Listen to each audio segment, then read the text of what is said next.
Om Shanti. Good evening from Bharat and good afternoon to Lagos, London, and all the wonderful souls all around the world who are getting connected. Most welcome. There it is. It's a great fortune to have Brother Gireesh.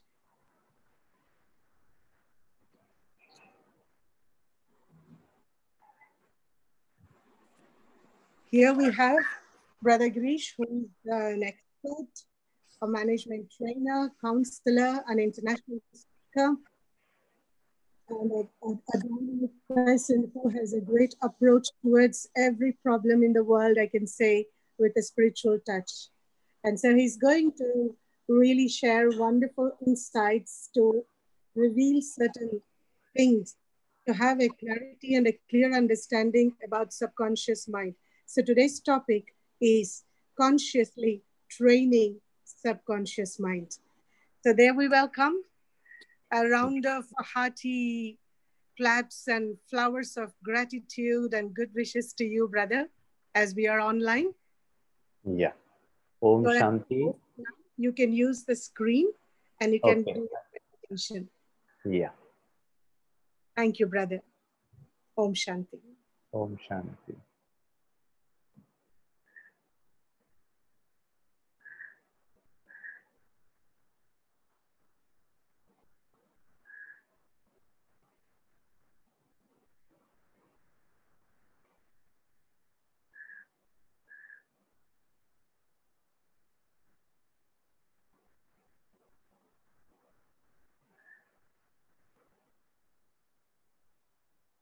You can see the screen? Yes, please. Very clearly. Okay. So I will just a minute. Yeah. So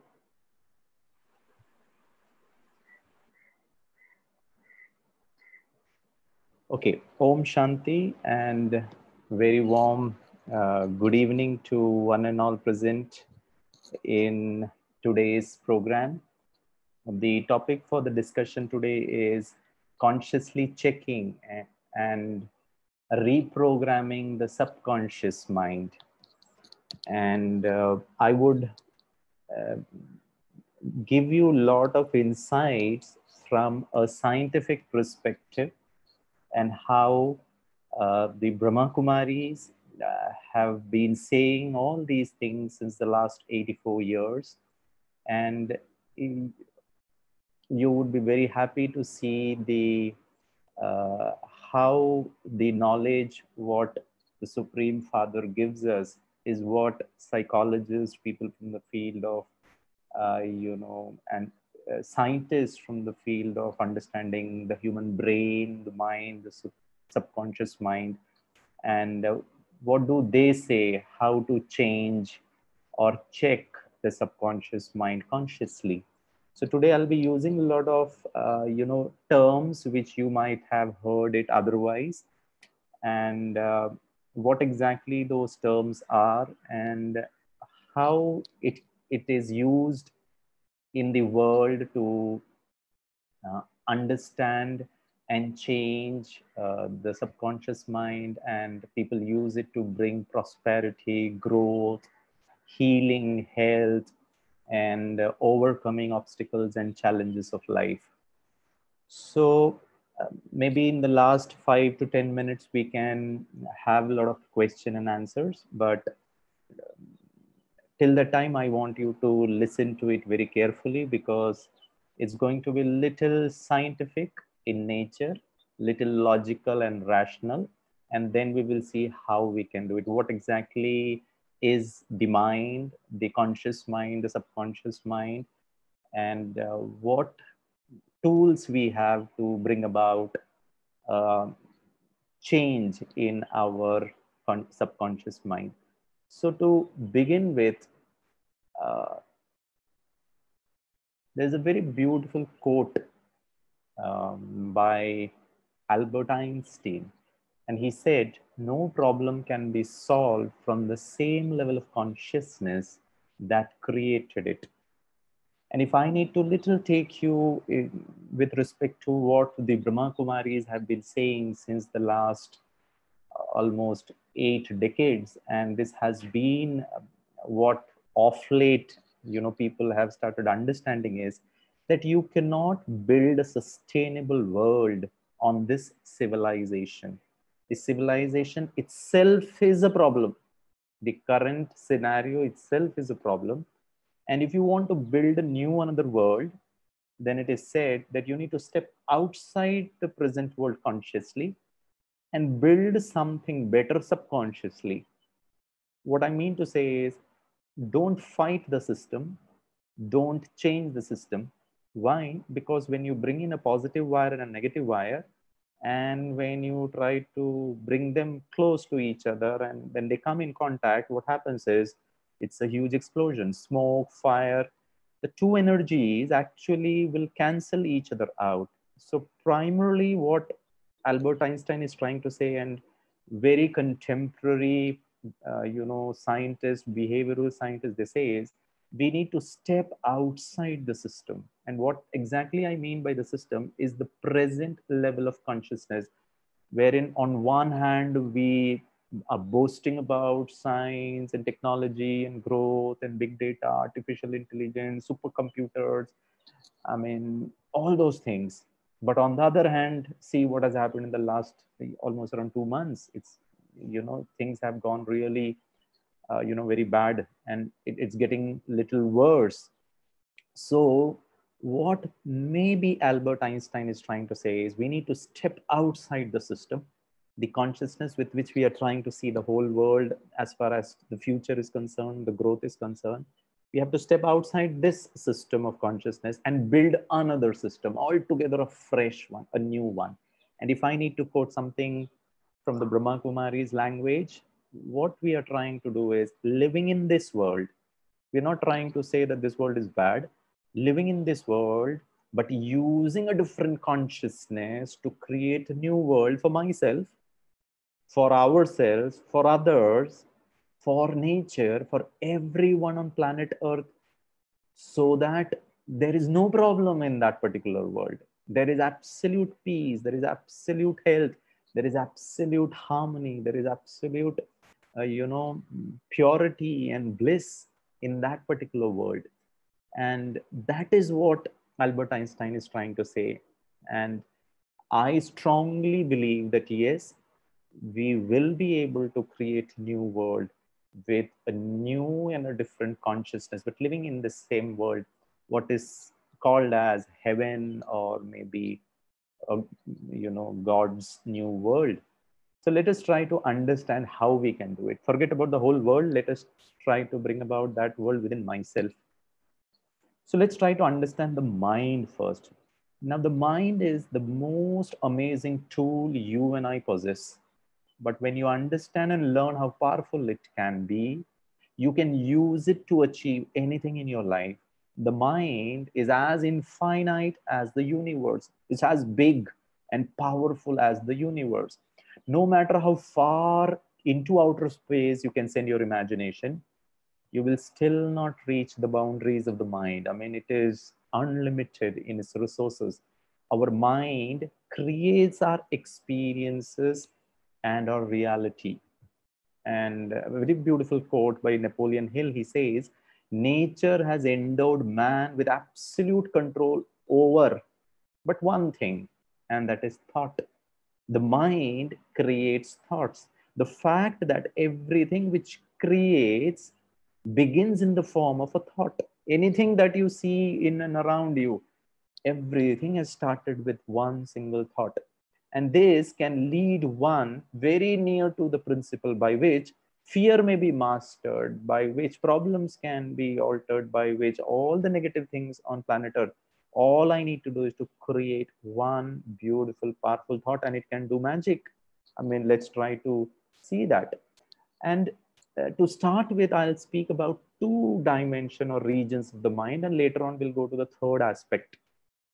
And as of now, the two powers or regions of the mind is, one is the conscious mind and the other is the subconscious mind.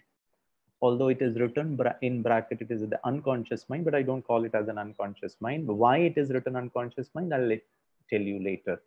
So if you look at that ocean, the tip of the iceberg, or it's very small, but underneath the sea is a huge, big, mountainous structure.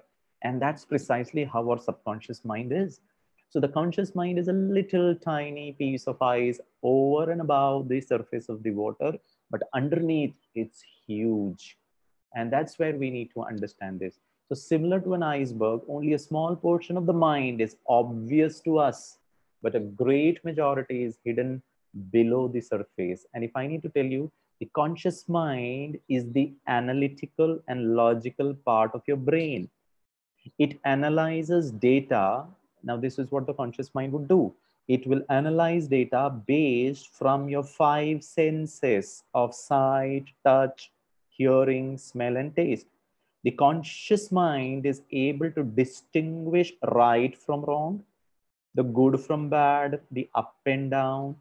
On the other hand, the conscious mind, but on the other hand, it is limited in its capacity in terms of understanding and storage of your memories and emotions. That's where the whole problem is. So at a logical level, at the data level, I can analyze what is wrong, what is right, what is good, what is bad. But when it goes down to memories and emotions and beliefs and perceptions, that's where the whole problem is. The conscious mind is not able to figure it out as far as its capacity is concerned. So our conscious mind is only a very small portion of our entire mind. The conscious, in other words, it is called as a rational mind, whereas the subconscious is called as the irrational mind. That's where it is written as unconscious mind, but it's not unconscious. It is little irrational in its judgment. So you think in your conscious mind, and whatever thoughts or habitual thinking you have, it will all go down into your subconscious mind, which will create your outer reality. So whatever I'm thinking in my conscious mind, if it is very strong and powerful, it will go down into your subconscious mind, and it is very powerful. So your subconscious mind is the seat of your emotion. Now this is very, very, important for us to understand. And the subconscious mind is a very creative mind. It is very important to know that when the subconscious mind accepts an idea or thought, if the subconscious mind has accepted a thought, it will just begin to execute it. It will not be able to distinguish whether it is right or wrong. It just creates whatever is in your belief, be it either good or bad. If it gets into anything, gets into your subconscious mind, all my bodily functions, all my decision will be ready to execute it. And that is why I think we need to learn the power of our thoughts. Thoughts are just not thoughts in the air. They are definite electrochemical events taking place in the hypothalamus in the brain. And these are nothing but energy. And it has been proved scientifically that thoughts changes the effects of whatever you're thinking. And if time permits, we will see how it affects our physicality, the physical body, the reality outside me, as well as matter also. It can change with the power of thoughts. So if you have negative thoughts, it will cause failure, frustration, anger, and unhappiness, and in turn it will result into a lot of physical problem. On the other hand, if you have constructive thoughts, if you are habituated with thinking which is harmonious, peaceful, and constructive thought, you will start experiencing success, prosperity, and perfect health. And this is where we need to understand the subconscious mind. The subconscious mind is a place where all the personal experiences, emotions, beliefs, thoughts, and ideas are stored. You sometimes use your subconscious so you can function on an autopilot mode. We will discuss that what's an autopilot mode, and this is where the whole problem is. For instance, I'll give you an example. Uh, you still know how to ride a bike, even if years have passed when you last used it. Maybe it might have been 20 years back I used to ride a bike, but the last 20 years I have never, I mean, taken a ride on a bike. But today, if I give you a bike, you will be able to ride it. because it has gone into your subconscious mind. We operate on a night autopilot mode. And this is because your subconscious has already stored the knowledge in your mind, and it is just a matter of accessing it. And if you look at this slide deck, it speaks about three things: the conscious mind, the subconscious mind, or the unconscious mind. I don't call it as an unconscious mind, I call it as a super conscious mind, which you'll discuss it at a later point of time.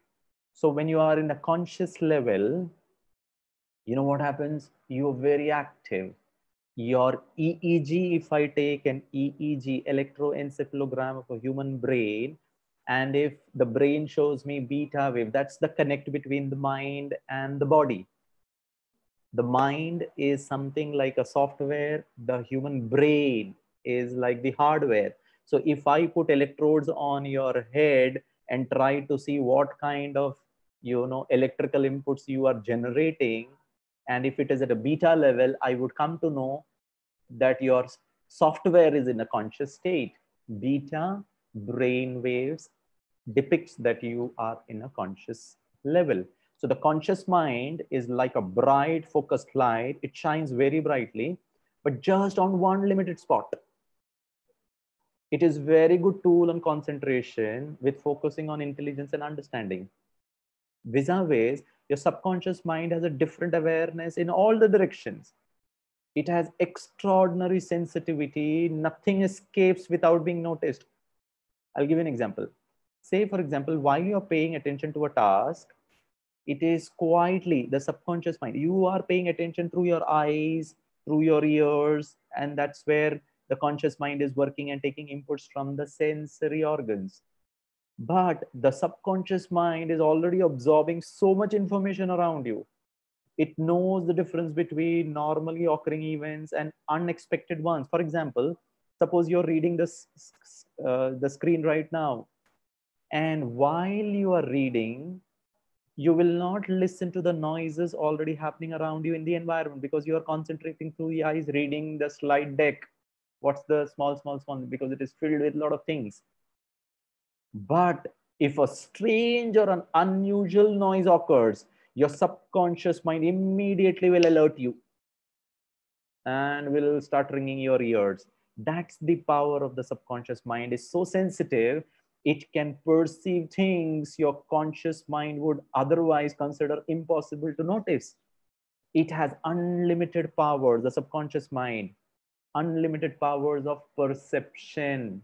And if you look at it, insights are there. The higher self gets awakened in the subconscious mind, but we need to understand what happens here. It has sensory system technologically advanced beyond normal human abilities also.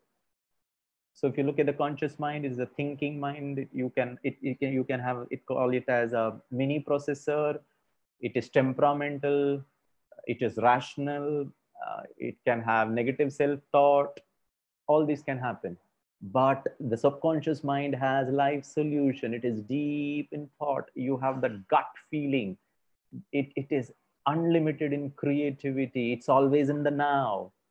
It is inventive in nature. You can come out with life's beautiful solution. This is the genius within you, but needs to be dug out. It has got terrific ability of visualization, inner peace. It's lightning. It's very fast, mental imaginary, imaginative in nature. It's a super processor. It can heal. The doctor is here within you. It tells you to relax, discover your deepest passion, makes life what you truly desire. I mean, this is what is in the subconscious mind. And it also controls the operation in your body. And if I need to tell you, your bodily functions that keeps them running smoothly. The mind runs an infinite intelligence which keeps your heart beating, regulates the speed so that it goes faster when necessary. Suppose a dog is chasing, you will gulp in a lot of oxygen, your heartbeat will increase. I mean, there is an intelligence within you which is allowing you. You don't allow your heart to beat faster. It is an involuntary system. Or it goes down when you're resting. The body temperature, the blood pressure, the heartbeats goes down when you're sleeping. Your body temperature also goes down. It regulates the digestive processes. It slows down if you decide you're going to work immediately after a meal rather than rest. All the body functions put together, it's a beautiful intelligence, and that's where we need to understand. So I'll go to the third one, touch upon the third mind, and maybe later on we will try to understand what exactly it is. So the conscious mind, the subconscious mind, and the superconscious mind, which in the previous slide it was mentioned as the unconscious mind. Now this unconscious mind, I call it as the superconscious mind. Now this is delta waves. And the subconscious mind, if I find your EEG in an alpha and a theta brain waves, I can access your subconscious mind. And that's how we can change what is there in the subconscious mind. And if you can come to a level of delta waves, and delta waves can be generated when you are in deep sleep. And this is the time when you forget your body, when you forget your gender, you forget whether you are in Lagos, or you're in Mumbai, or in India, or Bharat, or I'm a male or a female or a manager or a lawyer or a chartered accountant, a businessman, a woman or a man. Oh God, I don't realize anything because I'm in a deep state of sleep. It's like you are completely detached, but you're not dead. And in this delta brain waves, if we can bring in, that's a deep spiritual connection. I'm in the highest self with incredible benefits to change my sanskars or the habits which is there in the subconscious mind. There is a connectivity between the subconscious and the superconscious. In this slide, it is the unconscious mind. So if you look at this slide, the conscious mind is logical. It has got reasoning. It will create willpower, the decisions. It is a regulating mind. It will behave like a supervisor or a director. This is right. This is what you're supposed to do. Go to the second one, subconscious mind. It's like it's basically emotional in nature, like an inner child. It craves for love, and it's an internal computer system which will regulate everything. It creates belief system. Now this is where the whole problem is: the belief, the perception, the attitude that I bring in, and the memories that it has got in since childhood. It also carries out decision, but not on the logical front, but at the emotional level. And if you look at the top of the pyramid, or the triangle, that's the superconscious, and that's deep inner knowledge, the genius within. It's innate wisdom, the universal wisdom, the eternal. It is not different for different people. This superconscious is common to everybody, and that's where we can connect different minds. The whole world is one, and every human being who has got a head, a brain, and a mind, we are all connected because there is no difference. But bodily we can be different. You can be black, I can be white, somebody can be Chinese, somebody can be American, somebody can be rich, poor. That is all the differences at the physical level, or maybe at the emotional level. Somebody can be very loving, somebody can be not so loving, somebody could be full of hate, vengeance, revenge, hatred. But at the superconscious level, everybody is one eternal entity. We'll come to that. And if we can tap this at the delta waves, the subconscious mind is at the theta and the alpha level, and the conscious is at the beta level. Now let's try to understand the subconscious mind a little more. The subconscious mind has infinite intelligence that, when it is in harmony, maintains, as I told you, all the organs and the vital functions of your body. It is on the job 24 hours a day and never sleeps. Please understand this. You may sleep. So what do you mean you may sleep? So what is sleeping? Your sleeping means your external sensory organs is all closed down. You are not getting any inputs from the external stimuli. You're not watching anything because your eyes are closed. But your subconscious mind is working because your heart needs to, pump in, the blood. It is always trying the good thing. I'll tell you the characteristic feature, but it is always trying to help you and preserve you from harm. For example, you go on a mountain top, just visiting a hilltop, and suppose you go close to the cliff of the mountain. Suddenly your heartbeats will start increasing. There is an internal sense that don't go close to the edge of the cliff. Your heartbeats will increase. Something goes wrong. and you would, step back. That's not fear, that's protecting you from the ensuing harm. It is in touch with infinite life and boundless wisdom, the subconscious mind. All great ideas, aspirations, visions spring from your subconscious or the inner mind, and it speaks to you through symbols, impulses, hunches, urges, ideas, and inspiration. And you know what it's always trying to tell you, the subconscious mind? It is always trying to tell you to rise above, to grow, to evolve, to transcend, adventure, to move forward to greatest heights. But there is something which is blocking. And let us try to understand what is it that which blocks me from prosperity, from growth, from all what I want to understand. Let's try to find out a difference of whatever I have spoken till now and the brain. Because at times people get confused between the brain and the mind. So whatever I was speaking about, the conscious, the subconscious, and the superconscious, now these were all like software. You can't see a software, but then it is loaded on your computer or on your mobile phone, and it can execute things. But the brain is the hardware. Now the brain is like the CPU.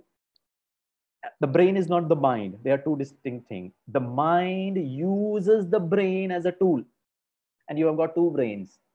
One is a chemical brain, the other is an electrical brain. So what I was speaking about, the EEG, it uses the electrical inputs to understand what is in the software, whether there is a virus in the software. If you're worried, if you're in a state of panicky, guaranteed your EEG will show in a beta stage. And if you do a EEG of Dadi Janki ji, it was done in the year 1974, I'll come to that. She was in a delta stage. Her eyes were open. She was talking. She was asked to count reverse from 100 to 1, but still she was in a delta state. And delta state is deep sleep, 0 to 0.0 to 0.5 to 4 hertz. That's the frequency. Now she is actually seeing, but not seeing the world. She is detached. And this can happen to you and me when I am in the deep stage of sleep. So the mind uses the brain as a tool, the chemical brain and the electrical brain. The infinite intelligence of the mind uses every atom in the body in its expression. Every atom in the body has its portion of the mind because it is intelligent. How does your heart know to beat? The heart muscles are very strong. The liver muscles are different. So every muscle, every cell in the body has its own programming. And that's what I mean by intelligence, has its own mind. But it is programmed, it will execute it. So the moment some dust goes into your nose, automatically you'll sneeze and you'll throw out everything because the body understands, no, no, no, there's some foreign particle entering into your body and it will throw it and you will sneeze.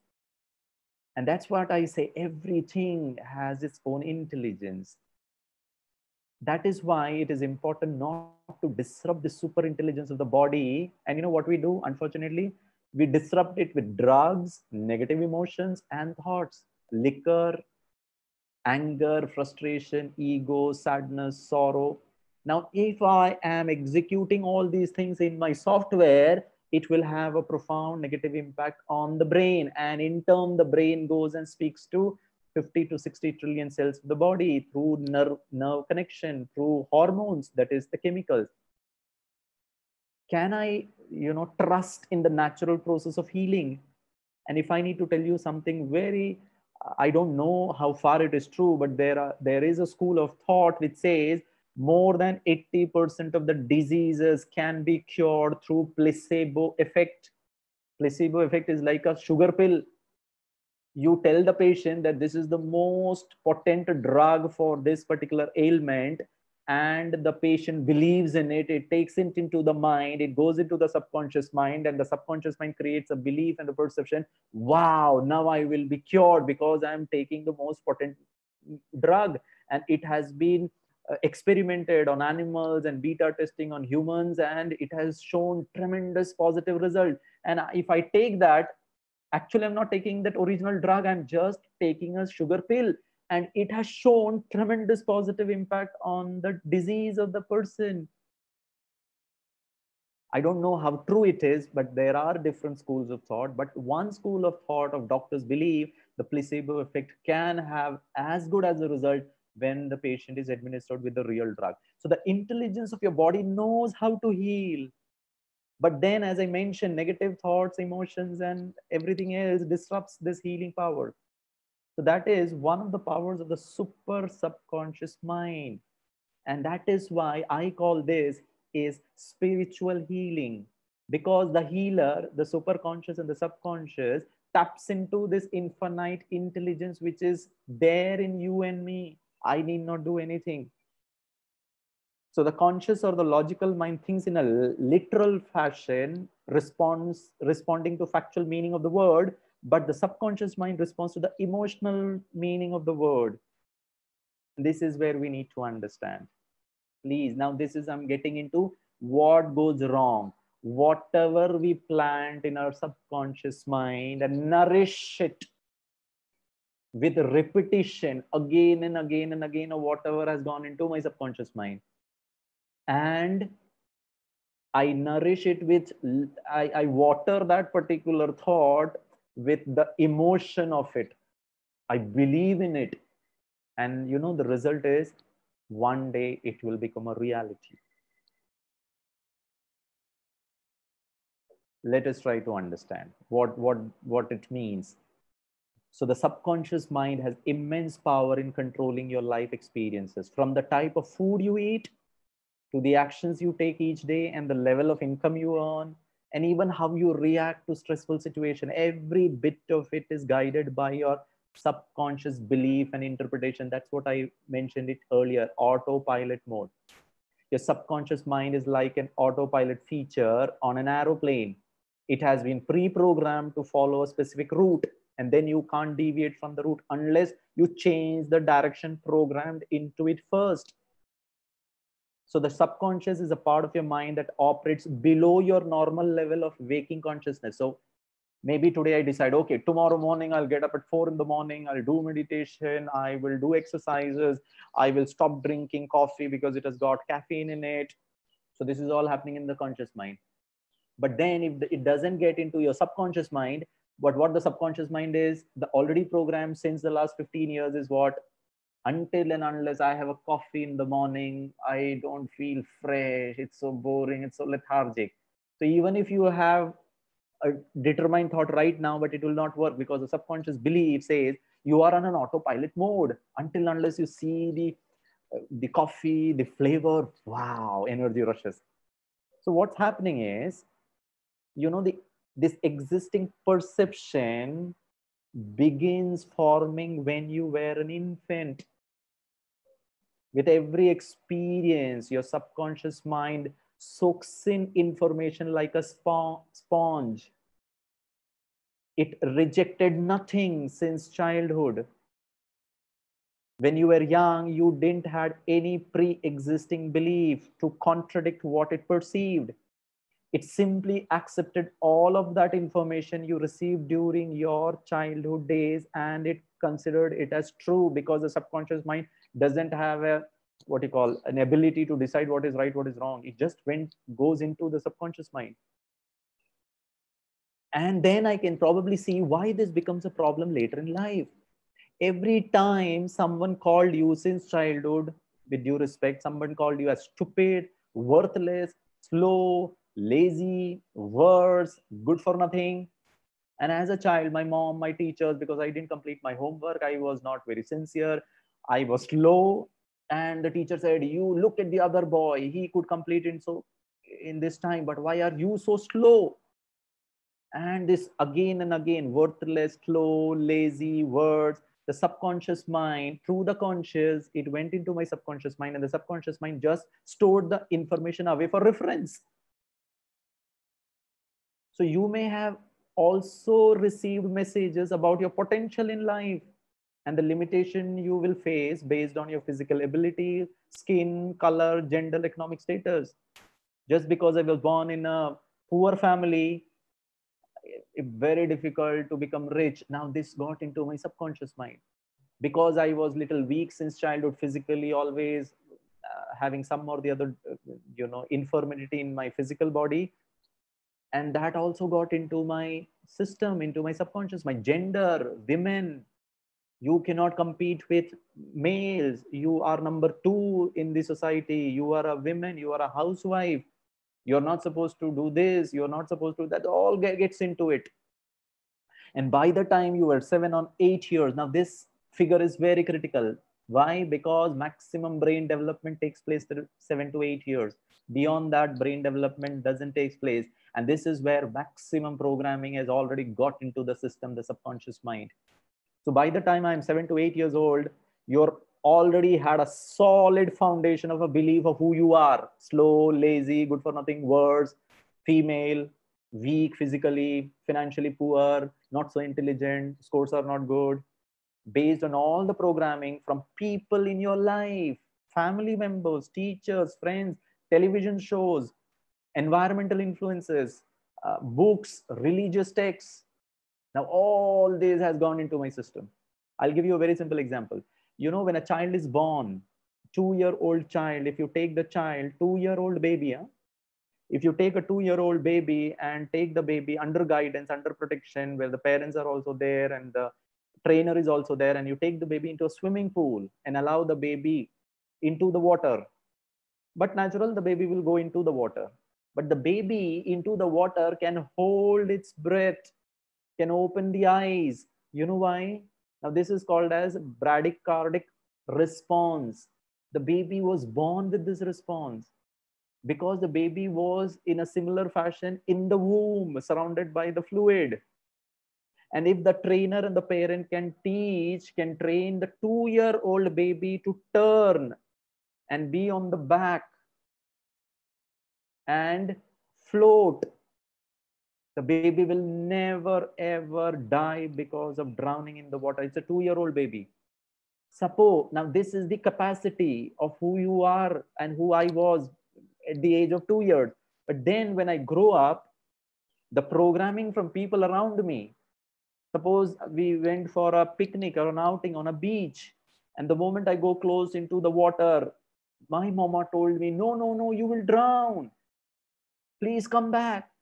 Now, hello, I could swim, I could float. A 2-year-old baby could do it. Now, mama says, you will drown, you will drown, you will drown, you will drown. Friends said that. And by the time I am at the age of 15 years, I have a sense of fear. Now I go to a swimming camp to learn formally swimming. The trainer is in the water. The height of the swimming pool is only 4 feet. And let us assume I'm 5 feet, but still I will have fear. You know why? But consciously, you will not drown. But the subconscious programming, because it doesn't understand what is right, what is wrong. It doesn't understand the logic. Logically, you will not drown because your height is 5 feet and the depth of the water is only 4 feet. And why are you fearing? Because the subconscious mind, with every experience, your subconscious mind soaks in information like a sponge. And that's very, very critical. So how does this old programming affect you now? 7 to 8 years. Now that you are an adult, you may think that you can simply discard that hurtful or untrue message you absorbed during your early life. It's not quite simple. People here, positive thinking, be positive, be courageous, have willpower, don't fear, nothing is going to happen. Your height is 5 feet, the water is only 4 feet, jump into the water. It doesn't work practically because there is a step missing. So what the trainer and the whole world is now trying to tell me is consciously that you will not drown, you will not drown. But there is another mind within me, the subconscious, which is anytime more powerful than the iceberg under the water. It is 85%. That is telling me, no, you will drown, because that's what my mama told me.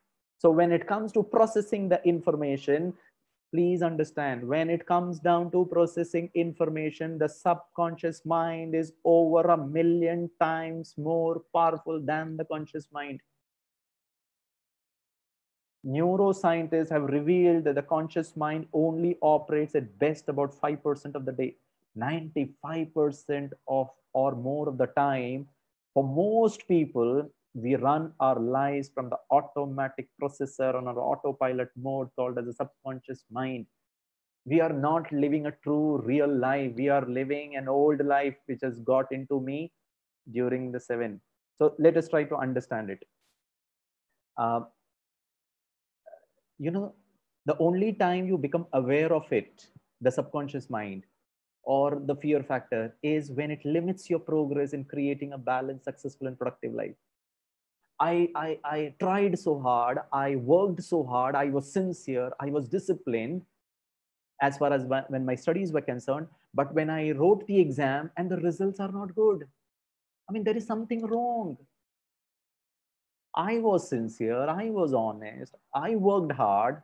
I mean, you can't find a single mistake as far as my effort was concerned, but when the result was declared, I couldn't achieve it.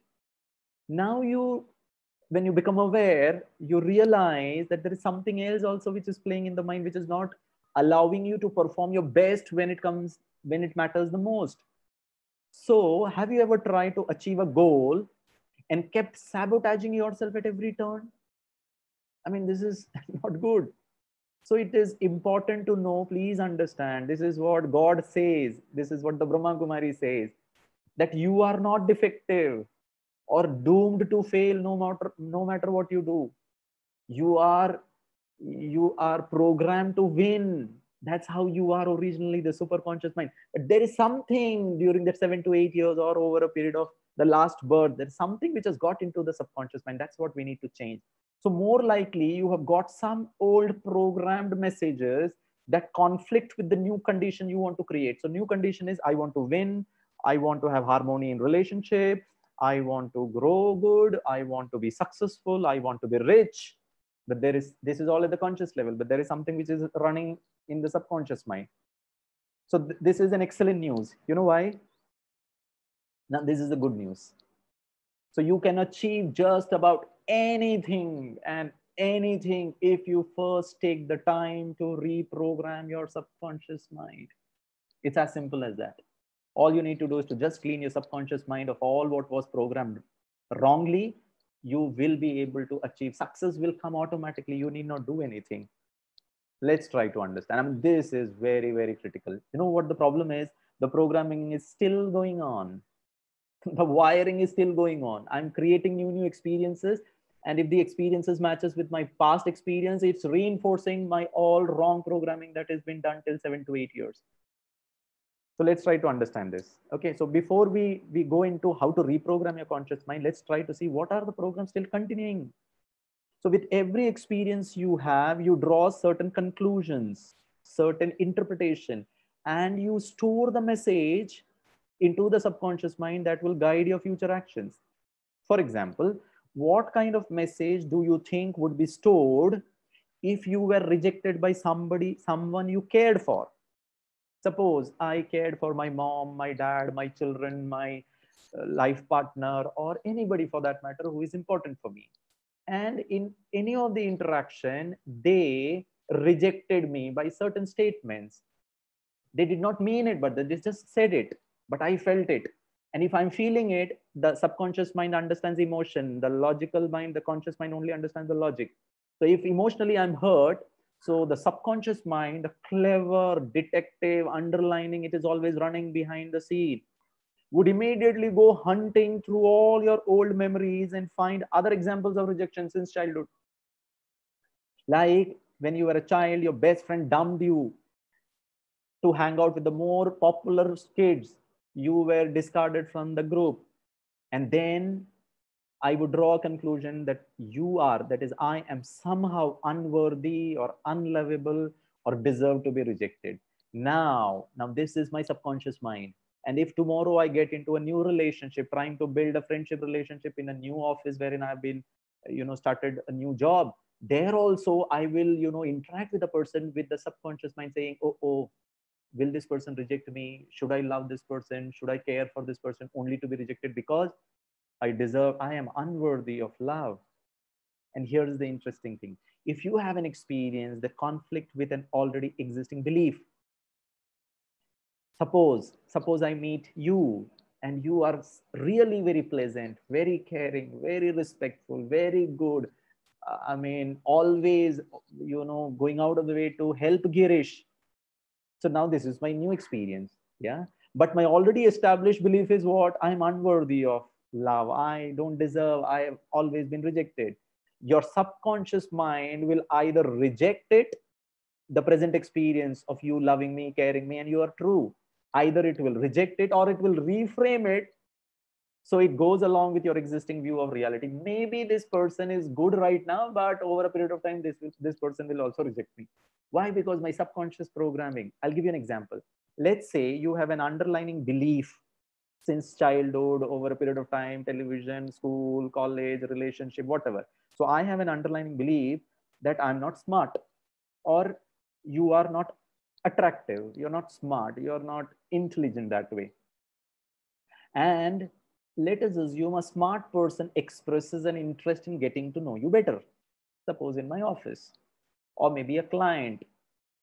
Most likely, the first thing you are going to think is that this must be a joke because I am not smart. And why is this smart person coming close to me to know me better? You won't believe that this person could find you smart because you already believe that you are not smart, because I'm unattractive, because I'm a dumb guy. Beneath the surface of your conscious awareness. So I am seeing this person sitting in front of me trying to tell me, Girish, you're smart, you are intelligent, you do your work very nicely. But my subconscious mind within me is screaming, no way. This person, I don't understand. Something isn't right. How can he tell me that I am smart and good because I know I am not? Then you will either reject that person before they can reject you, or otherwise you do something that will sabotage that relationship. You will say something so dumb that the other person will say, Are, I thought he's smart, but actually he's not smart. Then I will reinforce it. Look, this is how I am. I have seen, if you don't, I'll give you an example. I was counseling a girl who has a little issue with depression and little issues.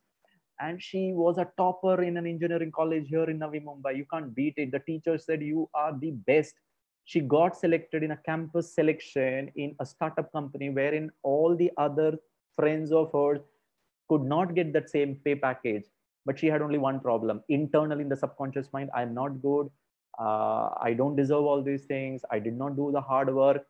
And she had to be sacked in that organization. And still she's struggling now. And in an interview also, I mean, she's very smart. She's a very good writer. She's very creative. In one of the best, colleges she applied. It's an Ashoka University in North India. It's a very unique, course which offers, and they don't have that normal test like an IIT or any other competitive exam. It's very creative, and I was very sure that she will be able to clear it, but she couldn't clear. You know why? Because she went with an impression that I'm not good. And she made such silly mistakes in that interview that she actually got rejected. So we are sabotaging or risking our own ability by the kind of programming we have got in the subconscious mind. I hope you're understanding what I'm trying to say. The same thing happens when you struggle to achieve your goals. And you can probably imagine many other situations where your subconscious mind limits you, but reprogramming it is a simple matter if you know how. How to reprogram your mind? Let us start. There are many different ways to override the limiting or damaging messages that's stored in your subconscious mind. And you can work on it simultaneously. I will tell you few of the things, and at the end, I'll tell you one methodology which comprises of all those things. The first one, what I call it as environmental influences. Have you ever noticed that the effect of your environment on your subconscious mind? Remember that your subconscious mind is absorbing information like a sponge constantly and drawing conclusion and forming beliefs based on that information. If your daily environment is filled with negativity and strife, imagine what kind of messages have been absorbed in your mind. So, dear friends, first, your first action is to strictly limit the negativity you're exposed to from this moment onwards. Avoid watching the news unless you absolutely must, and avoid too much time spending with toxic people, negative news, negative YouTube, negative WhatsApp messages, or whatever images also. It is all getting into your subconscious mind. Instead, what you need to do, seek out positive information to read and watch, and spend most of your time with positive, successful people. Over time, you will find that more encouraging messages are being absorbed in your mind, which will alter the way you see yourself and your potential. In the Brahma Kumaris, we are told not to feed the mind through the eyes information that comes in the television or YouTube. Please don't watch movies. When I came into the Brahma Kumaris almost around 24, 25 years back, I was asked not to read novels. I was a voracious reader. Then I switched over to, non-fiction books, wrong images, wrong pictures. And it is said you are known by the company you keep. So avoid toxic people. Brahma Kumaris and the brothers and sisters and the Brahma Kumari Center gives you that environment. I'm very happy for that. Number two is called as visualization. So the second technique, the first technique was your environment. The second way we can reprogram your subconscious mind is visualization. Your subconscious mind responds well to pictures and images. Visualization is a great way to program your mind with positive, empowering images. So what we can do is try spending 10 to 15 minutes a day visualizing positive scenes that feature you and your life experiences. And what you need to do, the only condition is allow feelings of love, because the subconscious mind understands only emotions. So if what you're watching about your experiences is full of love, you can experience that love, the joy, the gratitude, the peace to flow through you. Let each and every part of your mind and body experience it as if you were truly having those experiences. Believe me, it will create magic. Look at this child. Oh, I love kids. Even if I'm in pain or in stress, the moment I see this pic, what kind of feelings? It could be a fulfilling relationship. It could be something, a passionate work. It could be a beautiful home. It could be a, natural environment. Anything you wish to draw yourself into life, you want abundance, goodness, prosperity, beauty, the innocence of the child, just keep watching it. It will. And as you do this consistently, you end up redrawing the negative pictures stored from your past experience, your fears, your worries, your doubts. To boost the power of visualization even further, be sure to emit strong positive emotion, experience it about this wonderful, pictures. Your subconscious mind will absorb the message as if they are real. I'll show you some more pictures. Oh wow, look at the beauty of nature. Can I create that experience? It's so beautiful. Can I experience the beauty of the colorful flowers, the expansive blue sky, the beautiful nature? The more you are seeing, you are feeling beauty in it, the beauty is getting stored in the subconscious mind. This is how I relate my personal experience. This is the world I want to go in. I want to be like this, as a deity, 100% complete from all divine virtues. The more I see this, the more I even close my eyes and visualize this, the more the subconscious mind will get programmed, and it will be easy for me to become like this and get into a place like this. Oh wow, this is love between a mom and a daughter and a child. Similarly, can I visualize that I am very loving to each and every soul on planet Earth, to my fellow beings, to my family members, to everybody, and those who are in pain today because of the COVID-19 and the coronavirus, loss of job, no money, migrant population, they don't know about the future. Can I experience love for them? Or can I experience that, okay, fine, even I am confined into a two-bedroom all kitchen. Can I experience the love with the family members? The more I can experience love, I'll be over from fear. This is the house. Such a beautiful house, full of natural beauty, a small, riverlet passing through with garden, an old beautiful house. This is my future house. This is how I'm going to be in my new house. I told you my first slide. Step out of the current consciousness and go into another consciousness. So the previous consciousness was made of five, all the five elements. Now this is made of some different element. Maybe it is made of gold and diamond. It's different. And if I can create and can consciously program it, now this is my real world. The real world is beyond the five elements, not even gold. This is a home full of light, divine, spiritual, ultimate, beautiful light. The more I see this, if few of you cannot understand, I'll come to it. This is, a very beautiful Dr. Emoto Masaru from Japan. You may know it. He did this experiment with water, how your emotions can impact, matter. So he took a glass of water and put a label of love and asked people to just watch it. So when I look at the label love, feeling of love comes in, and the water, under microscopic evaluation of, he did a lot of experiments to take a picture of it. Look at the picture. It was so beautiful. This is thank you. Self-love, beauty, passion, happiness. If my feeling of love, beauty, passion can impact water molecules, can't it impact my life? Can't it impact my subconscious programming? Because your body is also 80% water.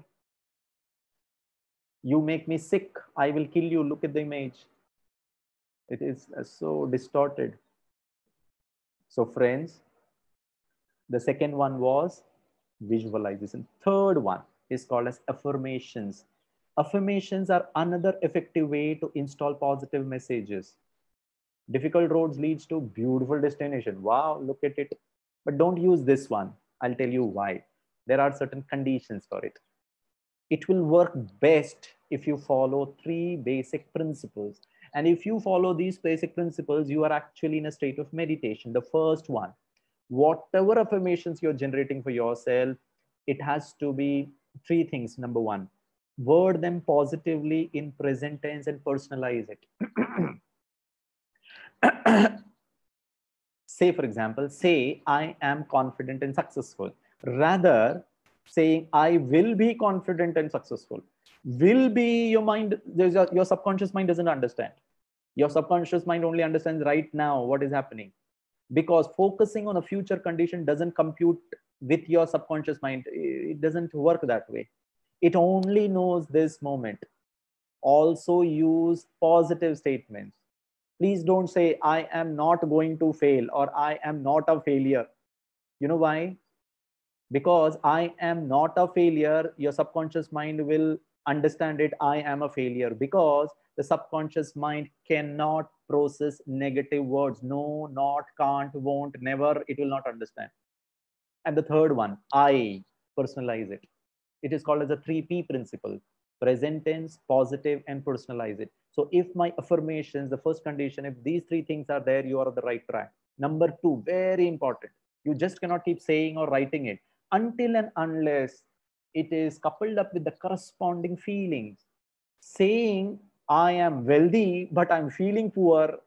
Oh, I don't have any money. I don't have a job. I have a low bank balance. From where do I get money? But on the other hand, because Gireesh told me, program, I am wealthy, I am wealthy, I am wealthy, but I'm feeling poor. It doesn't happen that way, because I am saying I'm wealthy. It is from the conscious mind, but the subconscious mind understands only emotions. So while feeling poor, you're only sending conflicting messages to your subconscious mind. So whatever words you are saying at the time, strive to feel the corresponding emotion, because the subconscious will be more apt to believe something which is colored with emotions. And number three, this is the most difficult one. Repeat, repeat, repeat. That is practice, practice, practice. Affirmation don't work if you just say them once or twice. Recite them many times throughout the day for the best result. The good thing about this is that you can say affirmation to yourself so that you can fit seamlessly into your routine. I'll tell you the 8 characteristic features of the subconscious mind. Only then it will work. Number one, the subconscious mind thinks in the form of images. Number one, it is always active. Even if you're sleeping, it is active. It communicates with you via emotions. Number three, it controls your bodily functions. Number five, every image is real to the subconscious mind. Right, wrong, it just cannot distinguish. It cannot process negative words, the sixth one. And the seventh one, it ensures your survival and maintain your well. The subconscious is your friend, but we have programmed it negatively, as if the fear going next to the swimming pool. I'll give you an example. You know, the first time you learn to drive a car, when you had to consciously think of which paddle to step, maybe the middle one was the brake, the right one was the gear, sorry, the accelerator, the extreme left was the clutch. Oh God, you got confused because you are not habituated to it. And which gear to shift? But now, having learned it, you no longer have to consciously think of these actions. And you know, I've seen people driving so beautifully while they're talking over the phone also, while they're listening to music, or they're talking to me when I'm sitting next to the driver's seat. They have become automatic. All I need to do is, if I can reprogram through all these mechanisms of visualization, of affirmation, of the environment changes, it will become natural. Repeat, repeat, repeat. And that's where it becomes autopilot. Through repetition, you have programmed your subconscious mind. And once it is in your subconscious mind, believe me, it becomes automatic. While it is true for driving a car, it is true for achieving success and creating a new world, not fighting with the present system, stepping aside the system and creating a new world. Next way to reprogram. Now, this is little scientific. It is called as brain would entertain the binaural beats. And what is binaural beats? It, you know, it may sound something out of a science fiction movie, but it is all tested. Your brain waves fall specifically into four, five categories. One is the gamma, when you're engaged in certain motor functions.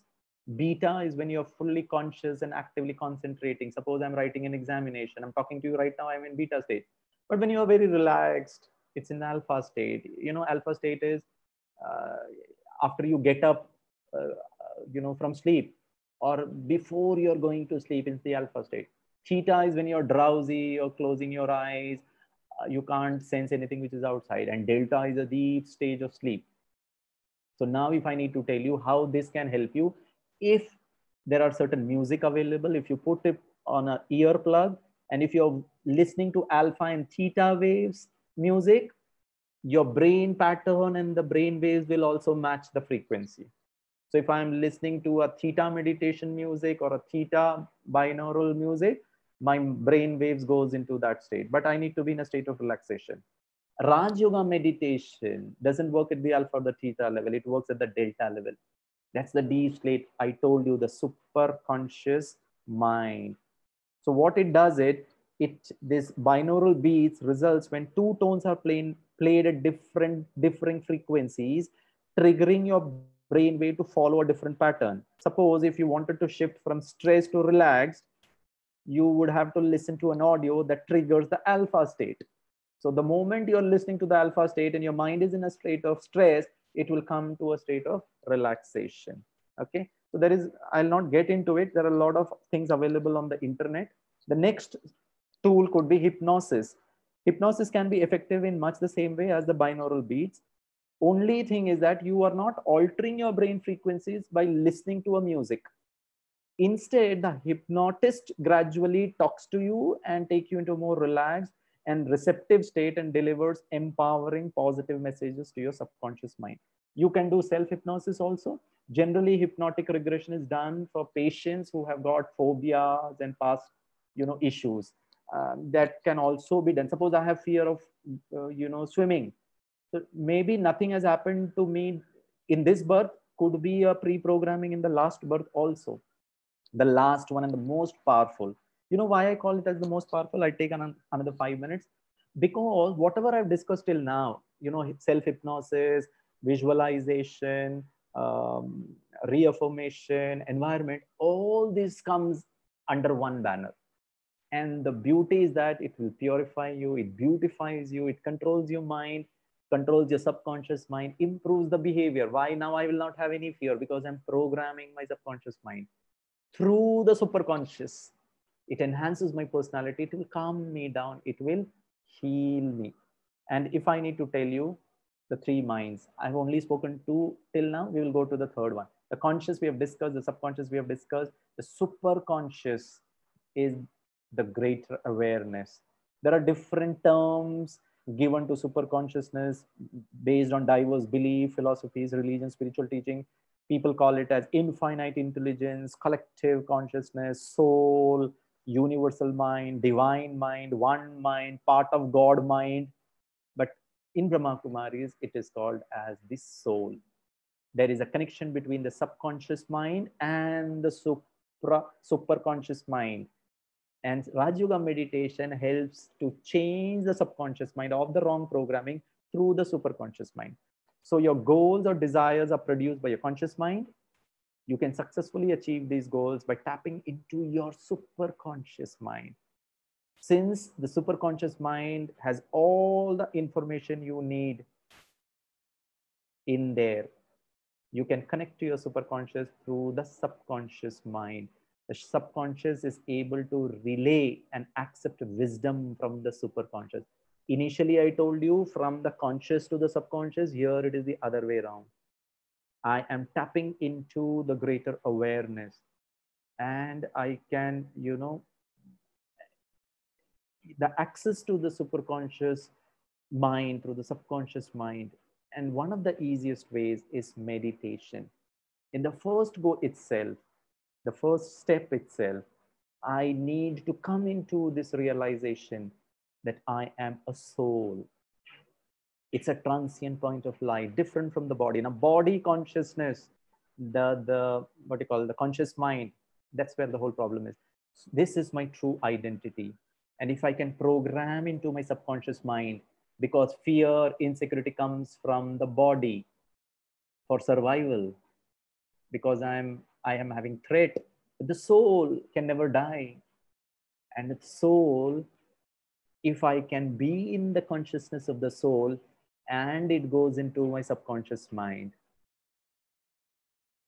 and what I have or what I have become, we need to understand whatever I have is not what I am, and whatever I have become is also not what I am.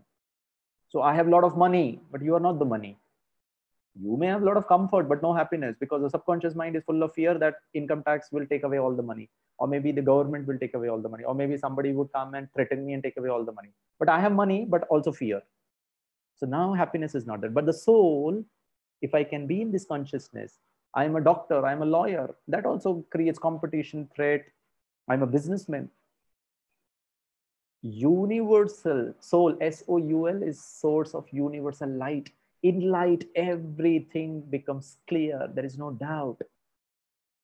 And the seven innate qualities of the soul. And I told you the subconscious mind understands emotion. This is at a higher version. The soul is peaceful. I am peaceful. I am love. I am happy. I am knowledgeful. I am powerful. I am pure. I am blissful. So the more I am in a state of meditation with myself in this state, this is how the programming will go into my subconscious mind. So the soul is the true self and the ego is the false self. The false self is the acquired one. Since age one, I have acquired what my mama told, you cannot swim, you will drown. Now this is what I have acquired it. So because of acquiring a lot of information from the ego or the false self, it has put me into blame, hostility, resentment, pride, complaint, jealousy, anger, a lot of things. But on the contrary, if I can shift my consciousness to my original self, forgiveness, love, grateful, happiness, spirituality, all would come into picture. The next important thing is the supreme God.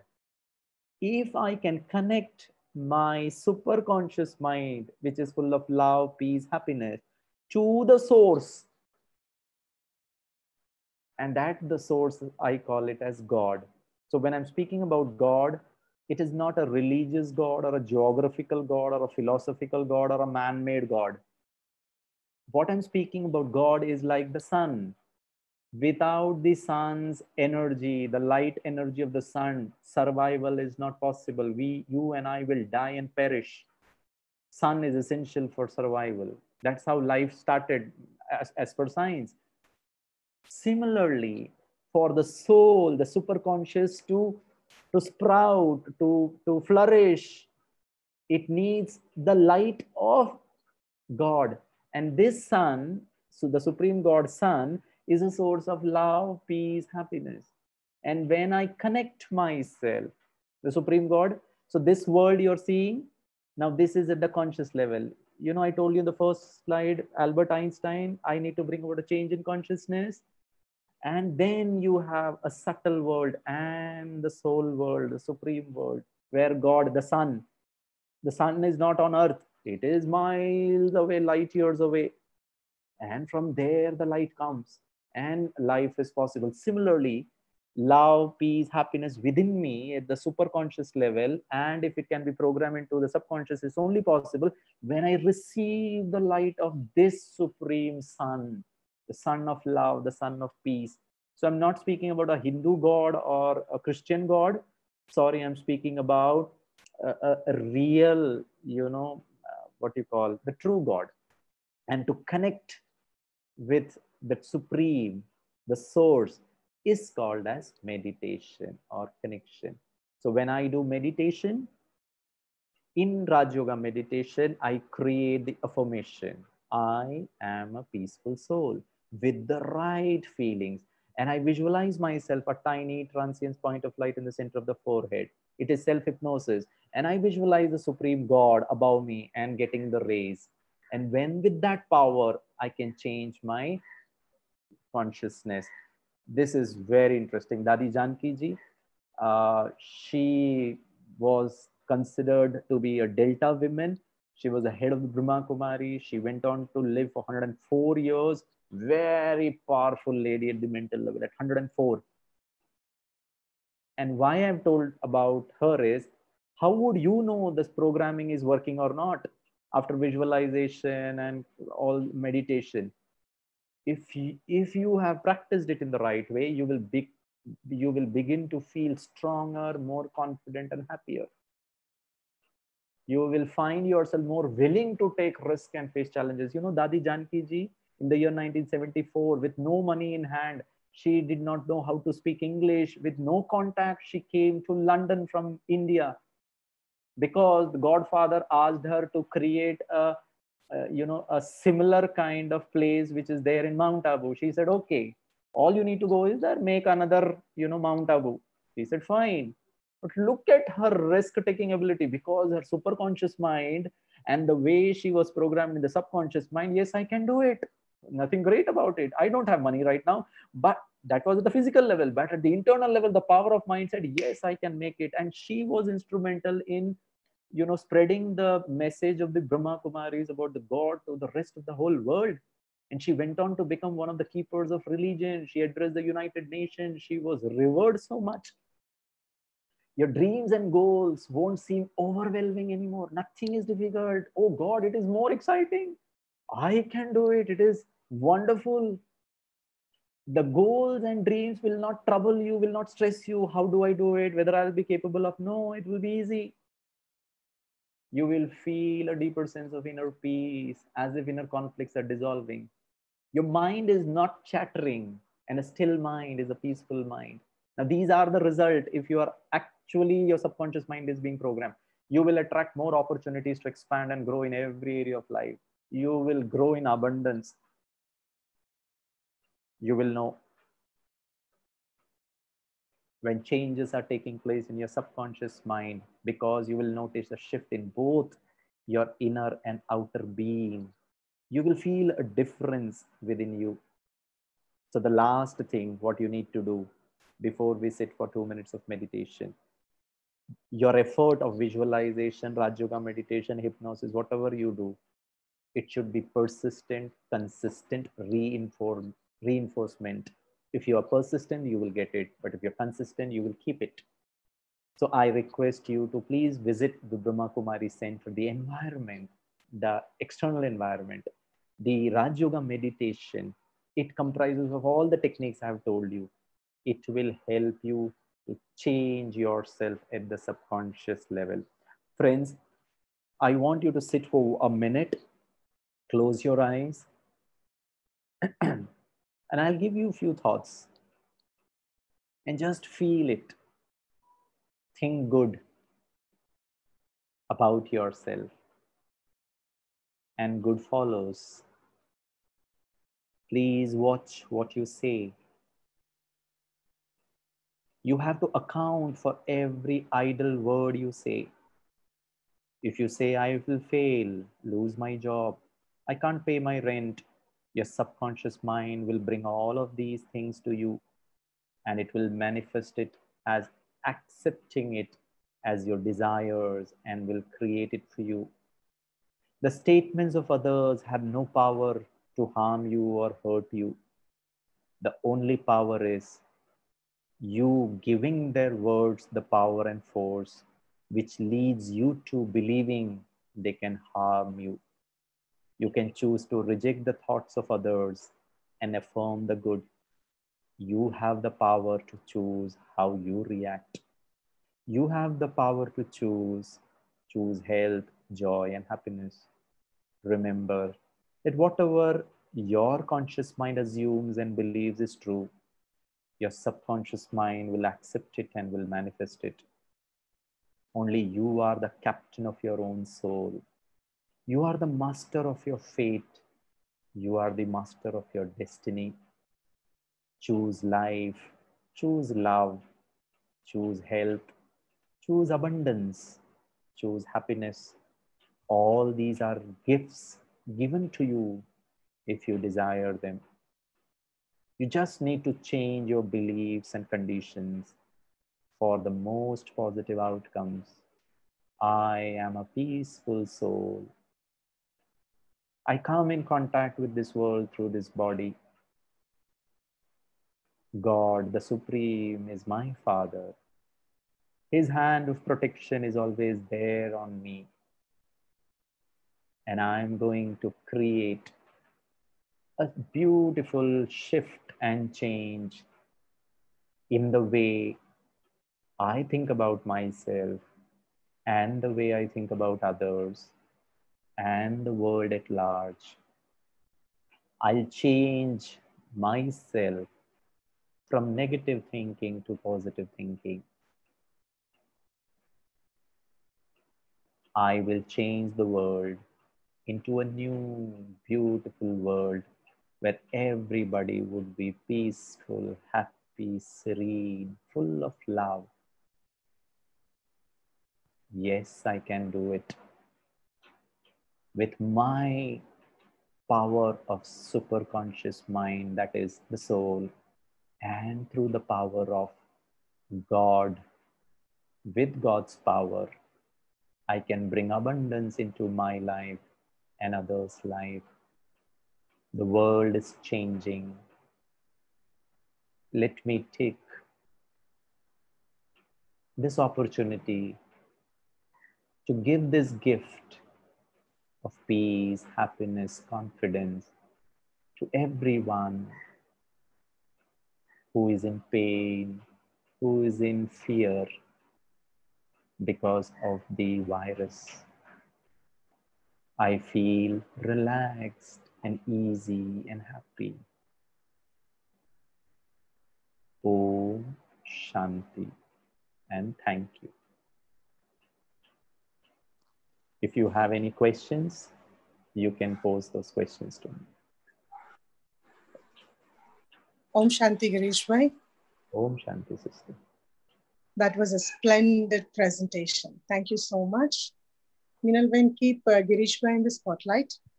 There's a question in the YouTube viewers, and the question is it possible to transfer the energy of the mind and move physical matter without touching them directly?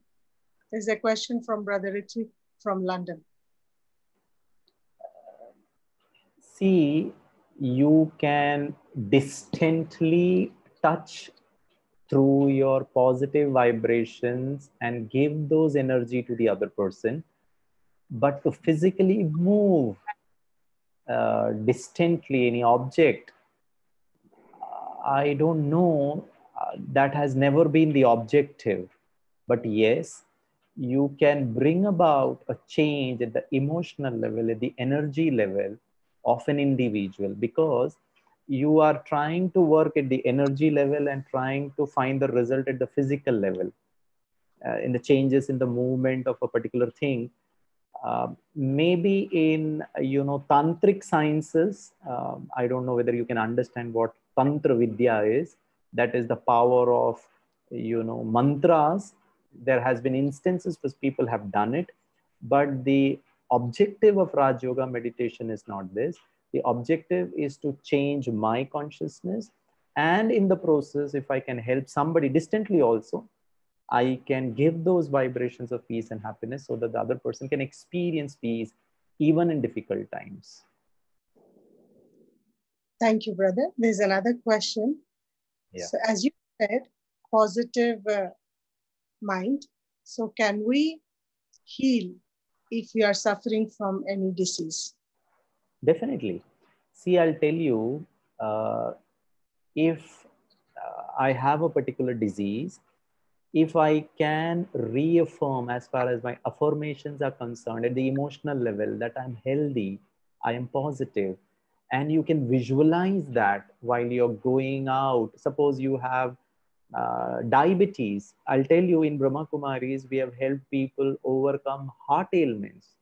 People have been cured of diabetes.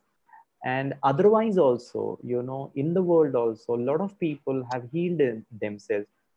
To tell you in a small way, I have an invisible doctor sitting inside me, and there is a pharmaceutical factory inside me. I call it as hormones. For example, melatonin as a hormone is secreted, which will help you to sleep beautifully. But then melatonin will only get secreted when I am in the right frame of mind. Similarly, oxytocin. There are numerous hormones within me, endorphins. There are growth hormones. There are huge amount of hormones within. They are chemically isolated and tested in laboratories and found out that they are 10 times more powerful than morphine. Morphine is a drug given to cancer patient, terminally ill cancer patient. 10 times more powerful is there, but at the same time there are negative hormones also, happy hormones and negative hormones. But if I can tap into it, can release it, it can bring about fantastic positive changes, um, in our physical health also. Raj Yoga meditation will help you to become healthy. Affirmation, visualization. Don't keep thinking that I am down with diabetes, I have diabetes, I have diabetes. Now it will not work. Think of a situation wherein you are free from diabetes, you are able to run, you're able to eat all the food, and your blood sugar reading says that you are in the normal category. Keep visualizing it, keep reinforcing it, keep feeling it, and it will happen. Practice is a must. Thank you, brother. There's another question from the YouTube viewers. Sister Prajwal from Thailand. How to increase the intensity of your positive vibration and therefore the power of your subconscious mind? It requires two things. One is concentration. Suppose I am right now creating a positive thought called as I am peaceful. Okay. And if I have to make it more stronger, number one is my my entire feeling should be with that particular thought. I need to be fully in sync with that thought, number one. And number two, it needs practice. Our focus or concentration is like a muscle. Suppose I'm right now thinking that I'm peaceful, the very next second I may switch from this particular thought to the next thought, and that thought may not be as positive as the previous one, so it will not work. So you need to be in that thought for a pretty long time, stick to it, hold it. That requires power, and power would come only by through things. One is the level of concentration, the power of concentration you have. That means you're focused onto one thing, you're just not deviating from that thought. And number two is practice, practice, and practice. For how long can you stay in that thought, in that same experience? That will become very powerful. And we have done little studies on aura. Suppose I sit here and I practice that I'm a peaceful soul. vibrations of peace are radiating. And we have seen that this can be measured. There are certain instruments, biofeedback instruments are made, and there are a lot of softwares, and they can assess you. Okay, Girish, your field of this positive energy can go up to 1 kilometer. And if I still remain in that with very strong power, at times, it also differs from your state of mind. At times, it was read that it is going up to 12 kilometers. It all depends on how strong you are one with the thought.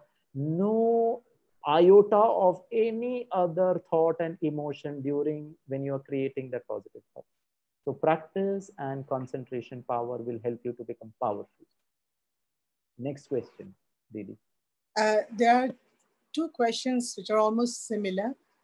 Can we meditate for someone else's health, and how to use right words? Can we meditate for someone else's health, and how do we do that? Just to 100%. Yeah. that question.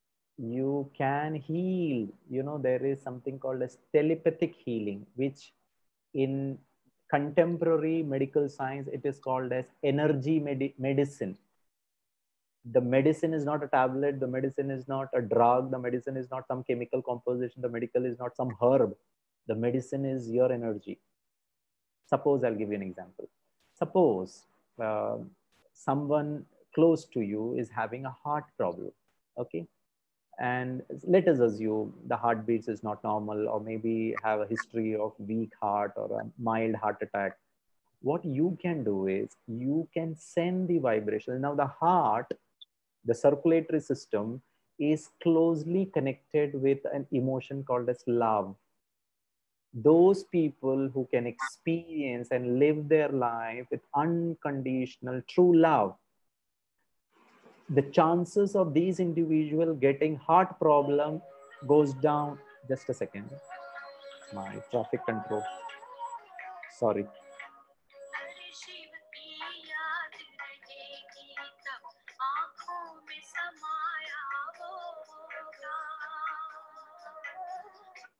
Yeah, I'm so sorry. Now the heart or the circulatory system, every organ system in the body has a connection with an emotion. It gets nourished by that emotion, and if the person is deprived of that emotion, the chances of heart attack increases. Somebody who's very aggressive, very logical, very particular about things, will not consider you as an individual. If you have not done the work, I'll fire you. You did not do this because my relationship with you is all about give and take, as far as I'm the boss and you are the subordinate. No emotions of love, respect. The chances of this individual getting heart attack increases manifold. And if I need to tell you, there has been a study, females, women, incidence of heart attack is very less in comparison to males. Why? Because males are not supposed to express their emotion of love. Neither can you cry and show that you're weak, nor you can show. You have to be aggressive because you're a male. You are the leader. You have to run the whole family as far as the Indian context goes. Whereas a female, she's all an embodiment of love, care, patience. Even if the child is crying, the father may say, let him cry, but don't give food to him because he has done a wrong thing. But the mom cannot tolerate it. Mom would go and give that food because she is in love, because she loves the baby, the true love. Even if the boy has done something wrong, but she cannot, deprive the baby of the love. That is why female, that is number one. Number two, I told you about the chemical brain. Till a particular time for women, there is a hormone which gets secreted in the women's body.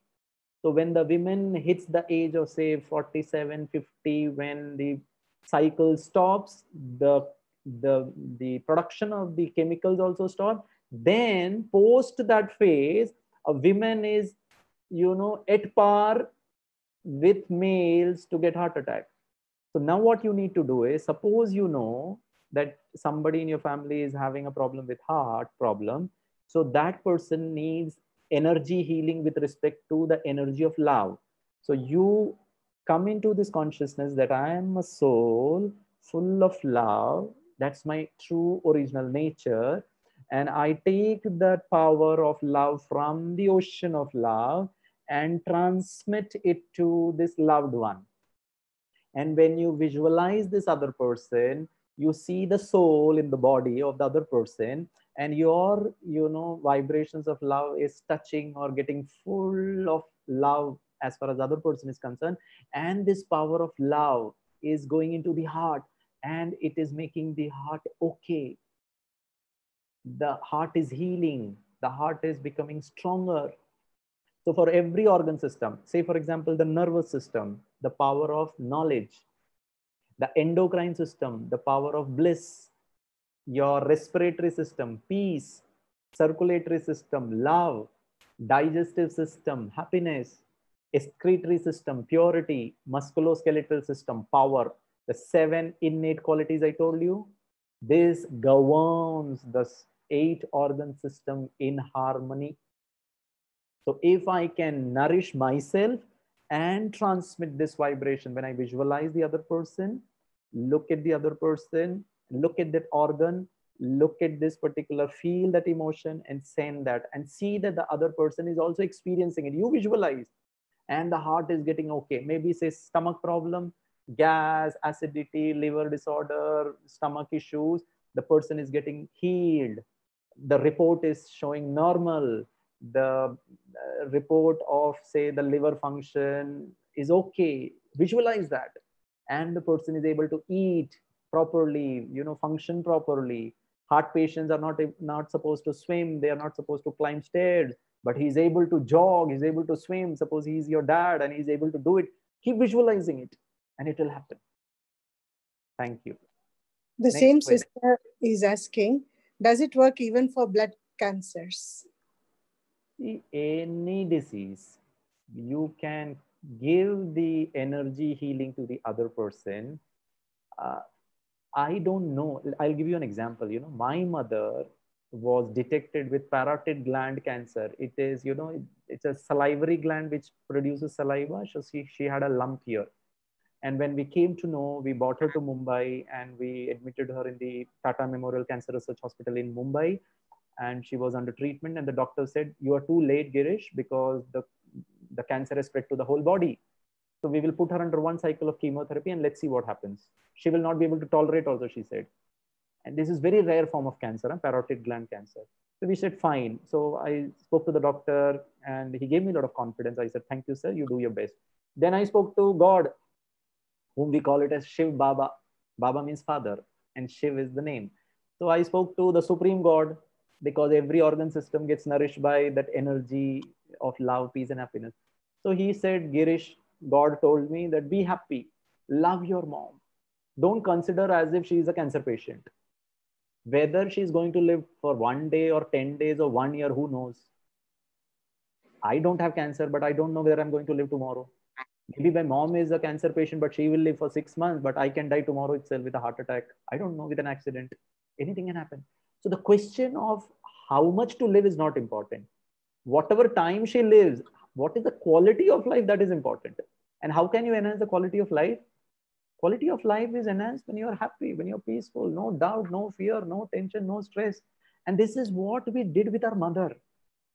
We made the environment very light, very easy, as if there is no cancer patient. We are living very beautifully. We used to enjoy every moment. And we used to meditate with her. We made her understand and asked her to meditate. You are a soul. The soul will never die. Energy can neither be created nor destroyed. So we removed her, fear and doubt that what will happen after her death, because a mother always has a doubt that what will happen to the children after her. Who will take care of Girish, the son? So we relaxed her. We said, whether you are alive, you are not alive, I am going to live life like this, always smiling, always beautiful, always good, because nobody has any control over death. So she started experiencing it, that these guys are really happy and they will remain happy even after I die. So she stopped worrying about death. And the beauty, she went on to live for 3 long years. The doctor was surprised. That's the magic of the emotion of peace, bliss, and happiness. So my mama was there with me, so we could do it. But if your, patient is not with you at a distance place, that is still more powerful. If I can send you a message on a mobile, thank you, sister, for asking a beautiful question. Whomsoever you're talking about, I wish that the person should get completely healed. You will receive that message. That is mobile technology. And when you read it, you will feel good.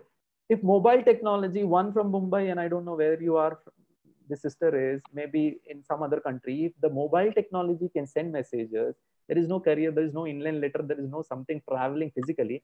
How about thoughts? This is any time more powerful. Just see the person as healthy, whatever is the problem, just share, give that vibration of peace, happiness, love, and let us see what good as far as the quality of life is concerned. Whether the other person leaves the body tomorrow, day after tomorrow, or after 1 year, that should not be the objective.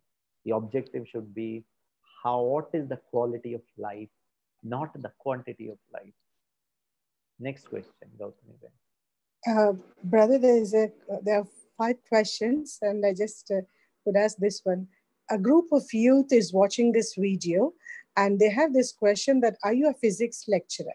Were you a physics lecturer? No, no, no. I studied science till 12th standard in India. And after that, I didn't do good in science. To be very honest, I scored very less marks. I wanted to become an engineer, but I wanted to follow my brother, who is an engineer, who was very studious and very intelligent studies. But I couldn't cope up with the difficulty of science, and I left science and I got into commerce during my degree program, and then I did my MBA as far as my PG program. But then during this time, when I got accidentally associated with the Brahma Kumaris, I started understanding about life, and that gave me, a lot of insights about medical science, about physical sciences. I have an interest in understanding the relative relationship between science and life and spirituality, because all of these you know can contribute to make life beautiful. So I am interested in science. I read a lot of stuff related to science. I'll give you a few things you can go across. Quantum physics or quantum theory. There is a concept called as entanglement. At the physical level, opposites entangle. Suppose I am thinking here in a clockwise direction. Okay? Okay. I'm just giving an example. And if I can get connected to somebody in Brazil, if I'm here clockwise, the other guy will move in anti-clockwise. It is the negative entanglement. But quantum physics says when I connect at the spiritual level, I entangle myself in the like way. So if I'm creating vibrations of love and sending that vibration to Brazil, the other person will also experience love. If my entanglement is with Supreme, oh God, that is anytime more powerful. So please read um, uh, quantum theories. That will give you a lot of insights, because it is unlike the physical stuff. It is at the metaphysical level, but a lot of scientific basis. The other one is uh, I'm not getting the word. That's very interesting. It says what you see is not true, it's all false. I don't remember the term. Anyway, next question. But I'm not a physics teacher, or I've never, I mean, I studied physics till 12th grade. Thank you, brother. Thank you for that honest answer. The next question is, how to increase intensity of your vibrations and therefore power of your subconscious mind? And there's a similar question from Brother Mishak from Nigeria. How can we build a better concentration power? Yeah. The first one, the power of intensity, is based on your intention. Suppose I want to have the intensity and the power of love. So, what you are experiencing every moment, while you're eating, while you're talking to somebody, while you're doing your work, your household work, you're sitting and eat, every moment, can you do it with love? Be in that consciousness of love and do it. Suppose the food, and this can help you in concentration also. Suppose I'm having the food. So can I be one with the food? Can I experience the beauty of the food, and at the same time have a sense of gratitude to the farmer who had sown the seed, the marketing people who had sold it, the shop from where I bought it, my wife or my mom who prepared it. Hello, the one who prepared it. Oh God, I can experience love. I can experience the taste of it. But the problem is today, while I'm eating, I'm watching the television. I'm eating, thinking about what am I going to cook tomorrow. So you're missing the point. So love and concentration. So if you are one with what you're doing, there's no other disturbance. You don't get in the doing consciousness. I'm eating, eating, eating, eating, eating. I am just having the pleasure of eating, but not experiencing the beauty of love, of peace, of happiness. Can I become peaceful? With peace, I do everything. For example, I am right now working on a particular activity. Can I, in the subconscious mind, feel, wow, not with the task that, oh, why this extra work is given to me? I have already completed, but my boss doesn't understand. He keeps giving me the work again and again. Now I am not very comfortable at the emotional level, but I'm working. So there is a mismatch between your feeling and what you're doing. So if subconscious mind, I'm frustrated because the subconscious mind understands emotions, but I'm working. So maybe the tendency to commit mistake will increase because I'm not concentrating, because I'm frustrated. So to increase the power of concentration, one thing which is required is practice, practice, practice, and practice. For example, right now I'm talking to you. Can I be completely involved with you, face to face? Suppose it at home, I'm speaking to somebody, maybe 2 minutes. 2 minutes, it's me and you. I can see your, the lines on your forehead. I can see your facial expression. I'm one with it, completely into you for 2 minutes. 2 minutes is 120 seconds. Similarly, increase it to 5 minutes. It's 600 seconds.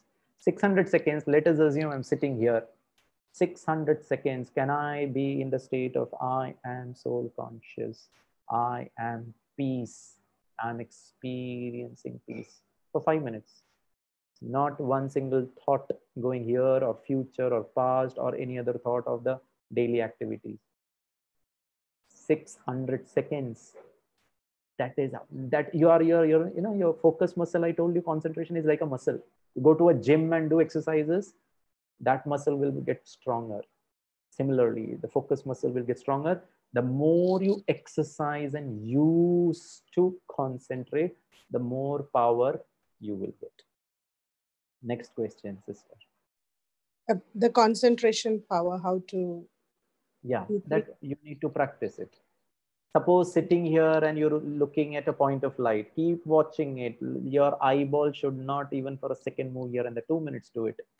And when you're doing it, see what are you thinking, what are you feeling. And if you want to bring your feeling to a level of peace, stick to it for 2 minutes. Practice it. That's the only way. To Right. enhance the power of concentration, the only what you call pragmatic way is to practice, practice, and practice. Repeat, repeat, and repeat. Thank you, brother. Yeah. There's another question. If we are dreaming during our sleep, what frequency are we in? Dream sleep is in the beta stage. Dream sleep is a paradoxical state of sleep, because the paradox is you are lying on the bed and you're dreaming that a dog is chasing you, and in the dream you're running, but in reality you're not running. In reality you're on the bed, your eyes are closed, your body is in a state of paralysis, you are actually not running, but in the dream you are running. And why it is paradoxical? Because when you're running in your dream, your heartbeat increases, you start sweating, your blood pressure goes up, and this is all actually happening in your physical body, which is lying down on the bed. That's paradox. The paradox is you're not actually running, but the body will execute all the function which is necessary for you to run. So in a dream sleep stage, you are discharging your energy. Your blood pressure goes up, you start sweating, you start, inhaling and exhaling fast because you are running. So the body does everything. You know why is paradox? Whatever your mind is thinking in the dream, your body is executing, not in reality, but in the body. So you are discharging in a dream state. In people who have lot of dreams, they are in a state of discharge, and dreams will only happen during the fourth stage of sleep. Beyond, we sleep in cycles. Maybe next time I'll take a session on sleep management, Gautami Ben, then that things will be clear. Yes, yes. but but It, maybe yeah, it needs a detailed answer. yeah. So Uh, if you are next, dreaming, you are discharging your energy. You will not feel fresh. some people believe that depression cannot ever be fully recovered from. How can we uplift them without conflicting what is already embedded in their? If suppose the individual is in depression and the person believes that he cannot be cured, then it is a serious problem, because it has already got into the subconscious mind. And depression, you know what I would suggest is, if it is mild depression, and if we can take a two-side approach. One is medicines, psychiatric treatment, psychological counseling, along with meditation. Medication and meditation, both, possibility is that you can see the results. But in certain cases where the medicine is also continuing, counseling is also taking place, but then you can't see major, positive changes happening in these. There is no improvement which has been seen. Then I would say that you need to give the vibrations of peace and happiness to the individual who's down with depression. But asking a patient who is in depression to meditate, please don't ask the person who is in depression to meditate. Why? Because depression itself is a lot of, changes in the chemical balance. The imbalance is there in the chemical. So if you ask the patient to concentrate and meditate, you are straining the mind more, you are straining the chemicals more. Now it will lead to more of, problem for the depression patient. So generally what I recommend for depression patient is, the family members have to create a conducive environment. They need to keep sending vibrations of peace and happiness, not thinking that when he get cured, how much time would it take, he is in so much of pain, he cannot do anything, his future is at stake. And if I'm creating all these things, I'm sending negative energy. Don't do that. Send the positive energy. I'll tell you a case wherein it was little initial stages of schizophrenia, and this person stayed in Dubai and I was in Mumbai. He would call me. All I used to do is was to lovingly listen to him. Just keep listening, listening, listening, listening. Don't do anything. It was just love. And today this person is doing very good out of schizophrenia. He couldn't complete his studies. Then he completed his studies and he is now an IT professional doing very good. And Raj Yoga meditation would help.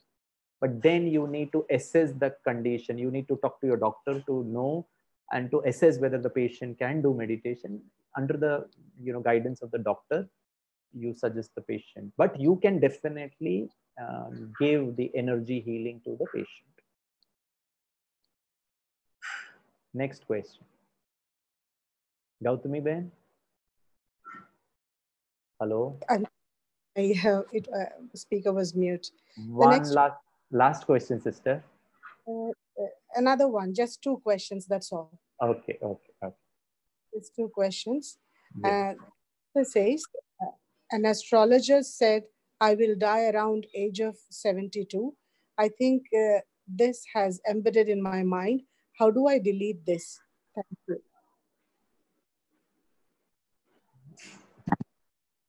Don't think about your death. Pretty difficult, but that's the only way.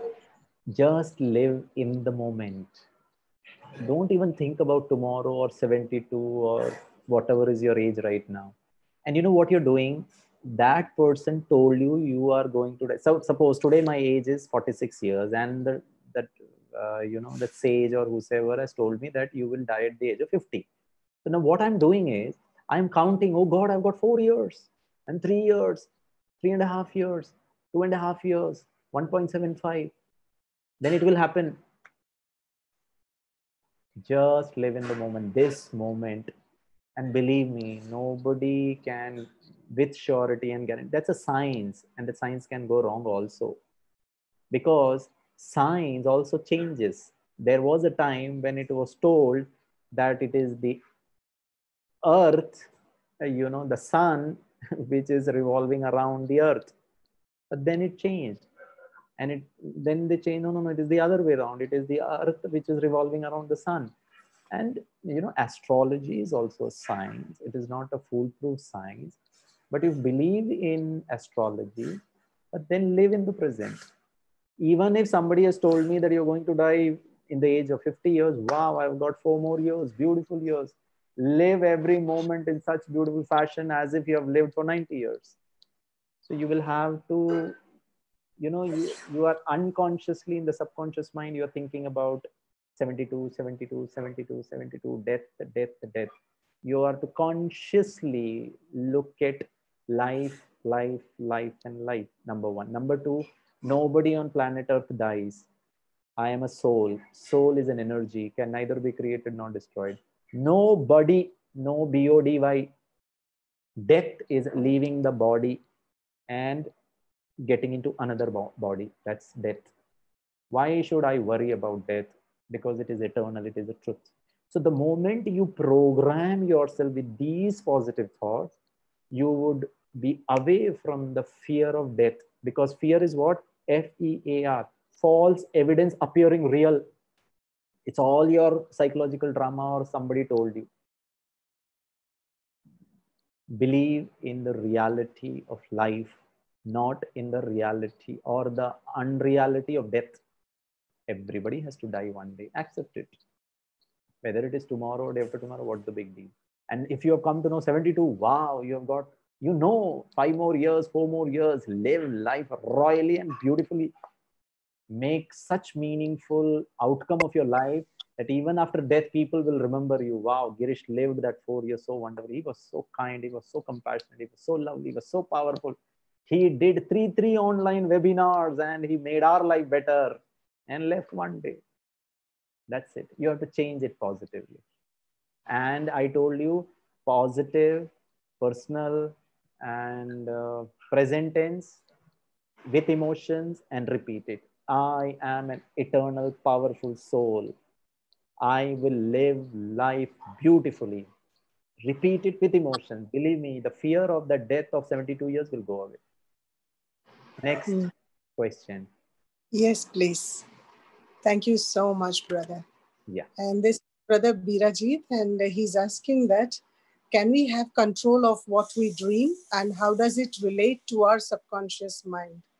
And along with this, there's a question about meditation that looking into the point of light, it affects our eyes. So maybe when looking at the candlelight, meditation is not going on good, it seems. So the Yeah. question is Yeah. closed eyes or open eyes? Yeah. So the last two questions, and maybe Yes. next session we can take. As far as dreams are concerned, it's a huge science, and still it is in the exploratory stages. I don't know what is the causes of certain types of dreams. There are a lot of interpretations that if you see a particular dream with these colors, with these animals, with these, there is a particular interpretation of it. How far it is true, we don't know. It's a diagnostic tool. And based on that, maybe I can help you with, okay, you do this so that it can help. So it's a tool diagnosis. But my understanding about dreams is that whatever thoughts and images and emotions with which you sleep, or which is very impactful, which has created an impact in your mind, and with that impact, if you sleep, your dreams are going to be somewhere closer to those kind of emotions, somewhere closer to those kind of, dreams would be similar to that of. So what I would suggest is, if you can surrender every thought to God. Say, for example, you sleep at 10. We will, if we do another session of sleep management, we will discuss that. Suppose you sleep at 10. So 9 o'clock, you start, slowing down. Now, before 1 hour, don't watch television, no YouTube, no WhatsApp messages, no official work. I mean, don't engage in a very, what you call, outrageous emotional discord with a wife or a child. Don't shout because you're not slowing down. Maybe brush your teeth, write a journal of whatever event happened, surrender your problems to the God, or a gratitude journal, whatever. Read a very pleasant book, keep the surroundings easy, and you are going down to sleep. So if you do this, what you've done that the last 1 hour, there is no great impactful emotion. I mean, suppose I watch a very what you call dangerous or a suspense movie, and then I sleep. So maybe my dream, because that is the thought with which I am going down to sleep. So that thoughts will keep ringing in my mind, and in the REM stage, the fourth stage of sleep where dreams comes, now these thoughts will manifest, and then I may have a very scary or horror dream. So what I'm suggesting is, to be very honest, I don't know much about the interpretation of dreams or the causes of dreams, but one of the ways is to what you call slow down and be in a state of winding up of all the consciousness, and then you sleep.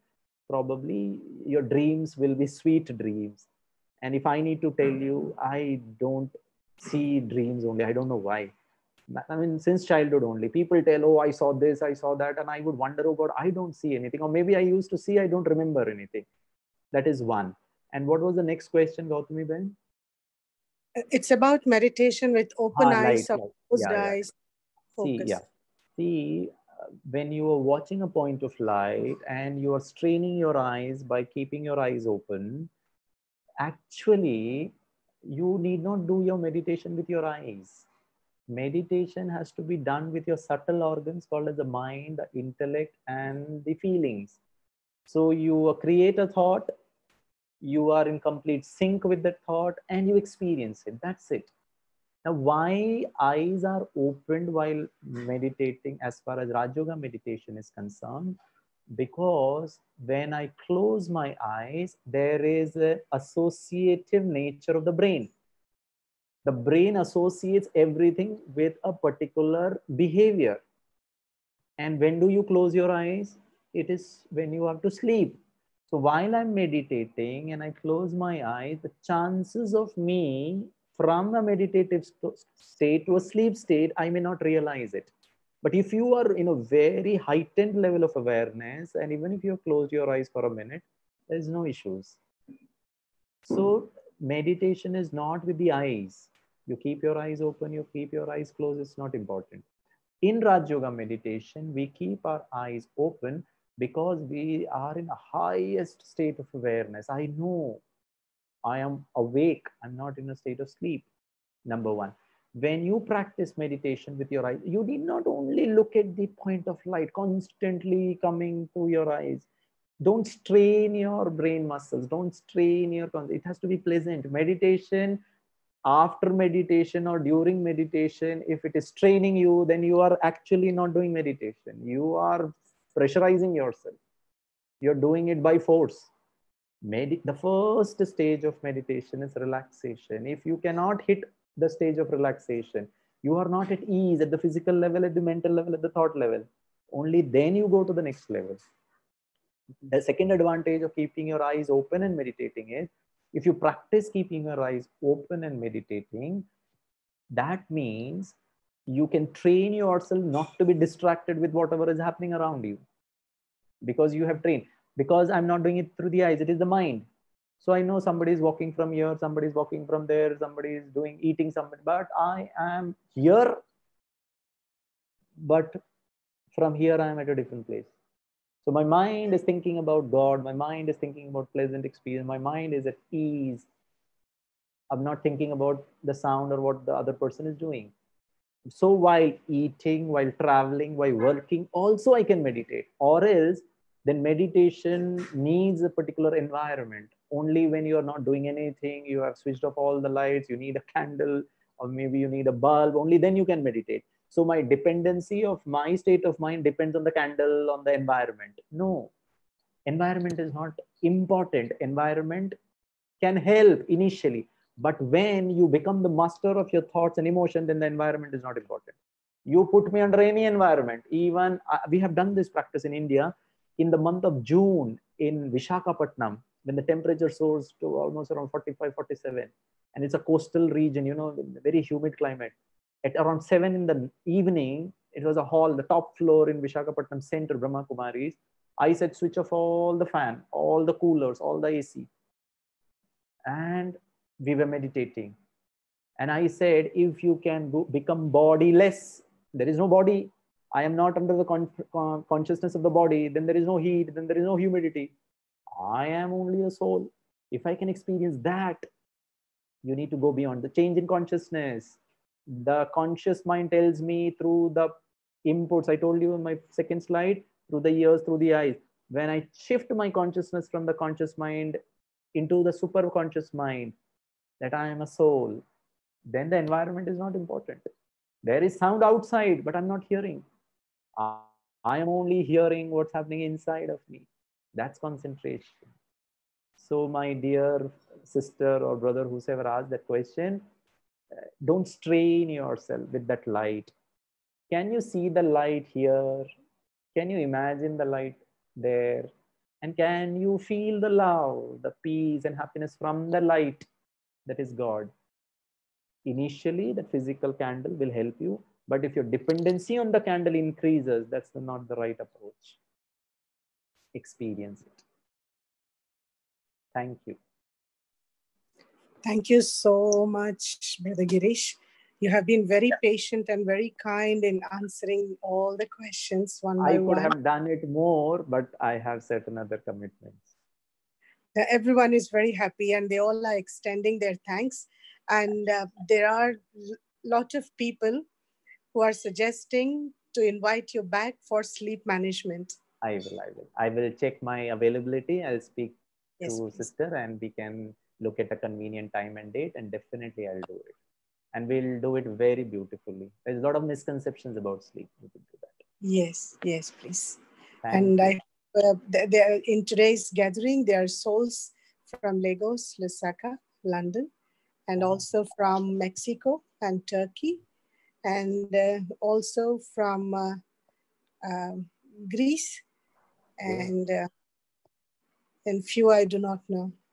And Yeah. there are plenty who are on YouTube. I And these hope movies become eternal. It's on uh, YouTube. yeah. And so everyone will be. I hope every brother, sister from all different parts of the world, you're all safe, you're all healthy, and under the canopy of God's protection. And we will create a new world based on new consciousness with the super conscious. That is the power of the soul. Thank you so much. Om Shanti. Om Shanti, brother. Lots of gratitude and flowers of good wishes to you. Thank you, sister. Bye. Om Om Shanti. Shanti. Good night. Good night.